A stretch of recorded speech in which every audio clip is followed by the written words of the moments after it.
ನಮಸ್ತೆ, ಜೈ ಶ್ರೀರಾಮ್. ಸುಮಾರು ಜನ ಮೆಸೇಜ್ ಮಾಡಿ ಕೇಳ್ತಾ ಇದ್ದೀರಾ, ಗುರುಗಳೇ ವರಮಹಾಲಕ್ಷ್ಮಿ ಹಬ್ಬ ಬಂದಿದೆ, ಯಾವ ರೀತಿ ಪೂಜೆ ಮಾಡಬೇಕು, ಮತ್ತು ಕಲಶದೊಳಗಡೆ ನಾವು ಏನೇನು ಹಾಕಬೇಕು ಅಂತ ಸುಮಾರು ಜನ ನನಗೆ ಮೆಸೇಜ್ ಮಾಡಿ ಕೇಳ್ತಾ ಇದ್ರು. ಏನು ಅಂತಂದರೆ, ಕಲಶದೊಳಗಡೆ ಸುಮಾರು ಜನ ಅಕ್ಕಿಯನ್ನು ಹಾಕೋ ಪದ್ಧತಿಗಳನ್ನು ಮಾಡ್ಕೊಂಡಿದ್ದಾರೆ.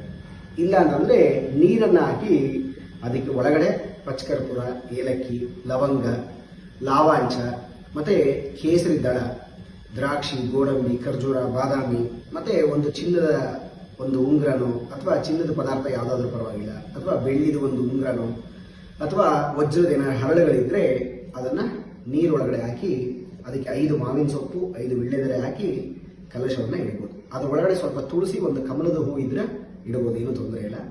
ಆಮೇಲೆ ಅದನ್ನಿಟ್ಟು ಕಲಶವನ್ನು ಪೂಜೆ ಮಾಡಿ ಮೊದಲನೇದಾಗಿ ನಿಮ್ಮ ಮನೆ ದೇವರನ್ನ ಪೂಜೆಯನ್ನು ಮಾಡಬೇಕು.